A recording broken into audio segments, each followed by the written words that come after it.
मेरे प्यारे विद्यार्थियों, स्वागत है आपका जस्टिस मैथ क्लासेस में। अगर आप गणित को आसान तरीके से समझना चाहते हैं और बोर्ड में अच्छे अंक लाना चाहते हैं तो ये वीडियो आपके लिए है। आज हम चैप्टर फर्स्ट में एक्सरसाइज 1.1 का क्वेश्चन नंबर पहले को बहुत ही आसान तरीके से समझेंगे, तो वीडियो को आप पूरा देखें। चलिए शुरू करते हैं। इसमें क्वेश्चन पहले का फर्स्ट दे रखा है 140 और 140 का क्या करना है हमें, निम्नलिखित संख्याओं को अभाज्य गुणनखंडों के गुणनफल के रूप में व्यक्त कीजिए। जो संख्या दे रखी है इनके हमें पहले क्या करने हैं, अभाज्य गुणनखंड करने हैं। तो सबसे पहले इसके अभाज्य गुणनखंड कर लेते हैं। तो 2 का भाग लगाएंगे, 2 का भाग लगाएंगे 14 में कितनी बार जाएगा, 7 बार। तो ये 0 है तो 0। फिर से 2 का भाग लगाएंगे, तो 2 का भाग 7 में लगाओ, कितनी बार चला जाएगा, 3 बार। 1 शेष बच जाएगा तो 1 को यहाँ लगा दो, कितना बन जाएगा, 10। 2 का भाग 10 में लगाएंगे तो कितना बन जाएगा, 35। अब 2 का इसमें भाग जाएगा नहीं क्योंकि इकाई का अंक 5 है, तो कितने का जाएगा, इसमें 5 का भाग जाएगा। 5 का कितनी बार जाएगा, 7 बार। और 7 में अब केवल 7 का ही भाग जाएगा, ठीक है नहीं। अब 140 को लिखना कैसे है, तो 140 को हम लिखेंगे 2 गुणा 2 गुणा 5 गुणा 7। ये जो इसके अभाज्य गुणनखंड आ रहे हैं इनके गुणनफल के रूप में लिख दो। तो 2 गुणा 2 5 गुणा 7, ठीक है कि नहीं। और इसको किस तरीके से लिख सकते हैं, 2 कितनी बार आ रहा है, 2 बार आ रहा है, तो 2 पे घात 2 गुणा 5 है तो 5 गुणा 7 है तो 7। इस प्रकार से हम इन संख्याओं को गुणनफल के रूप में लिख सकते हैं। ये बात कौन सी प्रमेय से सीखी थी हमने, ये अंकगणित की आधारभूत प्रमेय से सीखा था। इससे पहले का पार्ट हमने अंकगणित की आधारभूत प्रमेय और परमेय और परमेय संख्या पहले करा दिया है। आप उन वीडियो को जा करके जरूर देख लें, जिससे ये कॉन्सेप्ट अच्छे से समझ में आ जाएगा। सेकंड वाला क्वेश्चन है 156 दे रखा है। 156 के क्या करने हैं, हमें अभाज्य गुणनखंड करने हैं। तो चलिए इसके अभाज्य गुणनखंड करते हैं। सबसे पहले 2 का भाग लगाओ, 2 का भाग लगाएंगे तो 15 में लगाओ, तो कितनी बार चला जाएगा, 7 बार चला जाएगा। 2 7 14, 1 शेष बच जाएगा, 1 यहाँ लगा लो। अब ये बन गया 16। तो 2 का भाग 16 में लगाएंगे तो कितनी बार जाएगा, 8 बार। इस प्रकार से 156 में 2 का भाग लगाने पर कितनी आएगा, 78। फिर से 2 का भाग लगाओ, 2 का भाग 7 में लगाएंगे तो कितनी बार जाएगा, 3 बार जाएगा। 2 तिया 6, लेकिन 1 शेष रह जाएगा, ये क्या लगा लो, ये बन जाएंगे 18। 2 नाम 18। अब इसमें 2 का नहीं जाएगा, 3 का जाएगा। 3 का 3 में 1 बार। 9 में कितनी बार जाएगा, 3 बार। यानी 3 का भाग 39 में लगाएंगे तो 13 बार। ऐसे ही अब 13 में जाएगा कितनी बार, 1 बार, ठीक है।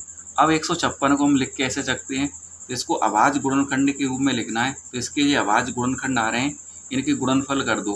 तो 2 गुणा 2 गुणा 3 गुणा 13। इस प्रकार से क्या कर सकते हैं, हम इन संख्याओं को लिख सकते हैं।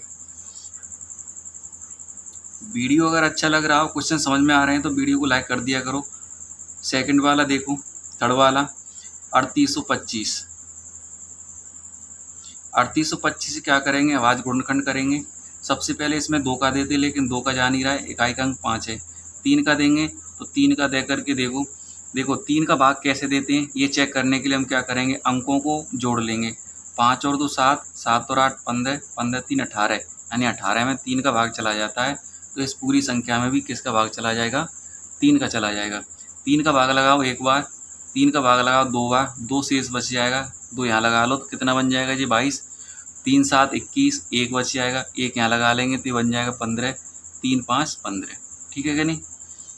फिर से 3 का लगा लो, इसमें 3 का भाग लगाएंगे तो कितनी बार जाएगा, 4 बार। और 7 में लगाएंगे 3 दूनी 6, 1 बचेगा, 3 5 15, ठीक है। अब 3 का इसमें जाएगा नहीं, तो कितने का जाएगा, इकाई का अंक 5 आ रहा है तो 5 का जाएगा। 42 में देंगे तो 5 8 40, 2 बचेंगे तो 25 हो जाएंगे, 5 25। फिर से 5 का चला जाएगा, इसमें कितनी बार जाएगा, 17 बार। अब 17 का जाएगा कितनी बार, 1 बार। तो इसको 3825 को किस प्रकार से हम लिख सकते हैं, इसको लिखेंगे 3 गुणा 3 3 गुणा 3 गुणा 5 गुणा 5 5 गुणा 5। फिर क्या आ रहा है, 17, तो 17। 3825 को अभाज्य गुणनखंड के रूप में इस प्रकार लिखा जा सकता है। अगर घातों के रूप में लिखना है तो 3 कितनी बार आ रहा है, 2 बार आ रहा है, तो 3 पे घात 2। 5 कितनी बार आ रहा है, 2 बार, तो 5 पे घात 2। 17 1 बार आ रहा है तो 17 की 17, ठीक है कि नहीं। इस प्रकार से क्या कर सकते हैं, हम इनको अभाज्य गुणनखंड के रूप में लिख सकते हैं, ठीक है कि नहीं। इसके बाद है हमारा 5005। 5005 के अभाज्य गुणनखंड के रूप में लिखेंगे तो इसमें 2 का भाग जाएगा नहीं, सबसे पहले किसका जाएगा, 5 का जाएगा। 5 का भाग लगाएंगे तो 5 एकम 5, 0 0, 5 एकम 5। अब इसमें 5 के बाद छोटी संख्या का नहीं देंगे, अगली बड़ी संख्या का देंगे। तो 5 के बाद कितना आता है, 7। तो 7 का भाग दे करके देखो तो 10 में देंगे तो 7 एकम 7, कितना बच जाएगा, 3 बच जाएगा। 3 अगर यहाँ लगा लोगे 30 बन जाएगा।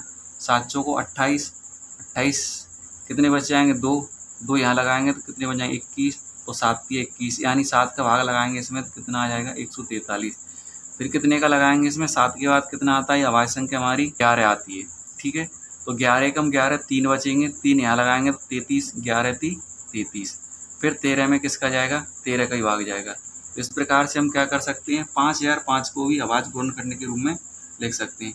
तो 5005 को कैसे लिखेंगे, देखो मैं यहाँ लिख देता हूँ कौन कौन सी अभाज्य संख्या आ रही है, 5 7 11 13। तो इसको लिखेंगे 5 × 7 × 11 × 13। इस प्रकार से क्या कर सकते हैं, हम इन सभी संख्याओं को अभाज्य गुणनखंड के रूप में व्यक्त कर सकते हैं।